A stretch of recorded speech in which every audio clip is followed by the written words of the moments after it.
est parti dans le grand nord. Il comptera pas ses efforts. La vie à bord, c'est la peur, le mauvais temps et le Zaran.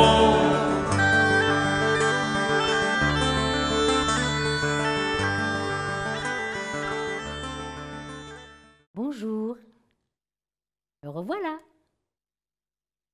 Pêcheur d'Islande de Pierre Loti.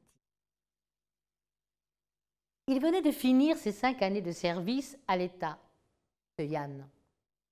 Et c'est là, comme matelot calonnier de la flotte, qu'il avait appris à parler le français et à tenir des propos sceptiques.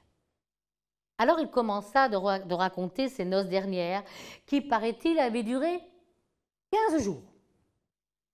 C'était à Nantes, avec une chanteuse.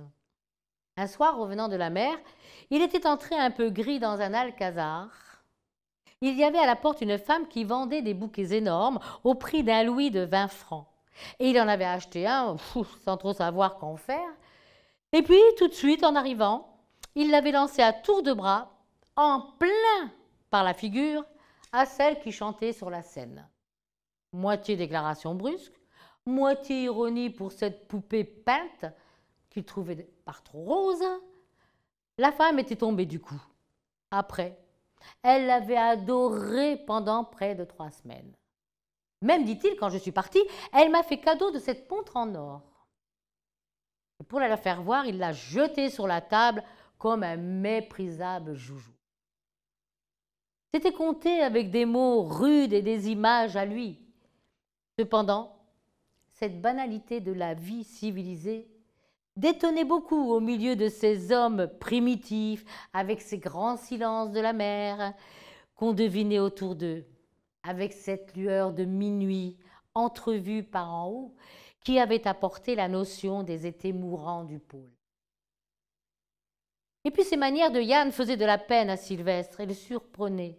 Lui était un enfant vierge, élevé dans le respect des sacrements par une vieille grand-mère, veuve d'un pêcheur du village de Ploubazanek. Tout petit, il allait chaque jour pour aller réciter un chapelet à genoux sur la tombe de sa mère. De ce cimetière situé sur la falaise, on voyait au loin les eaux grises de la Manche où son père avait disparu autrefois dans un naufrage.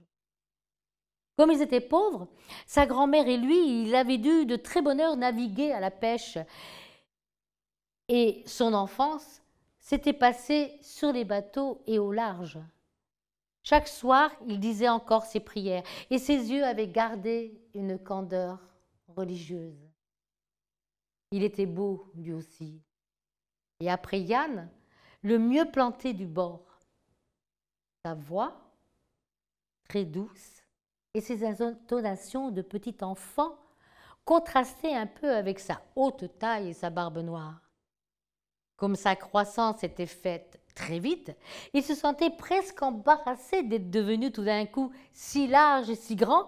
Il comptait se marier bientôt d'ailleurs avec la sœur de Yann. Mais jamais il n'avait répondu aux avances d'une fille. À bord, il ne possédait en tout que 3 couchettes, une pour 2. Et ils dormaient à tour de rôle en se partageant la nuit. Quand ils eurent fini leur fête, célébrée en l'honneur de l'Assomption de la Vierge, leur patronne, ils coulèrent pour dormir dans les petites niches noires qui ressemblaient à des sépulcres. Et les 3 autres remontèrent sur le pont, reprendre le grand travail interrompu de la pêche. C'était Yann, Sylvestre et un de leurs pays, appelé Guillaume. À la semaine prochaine.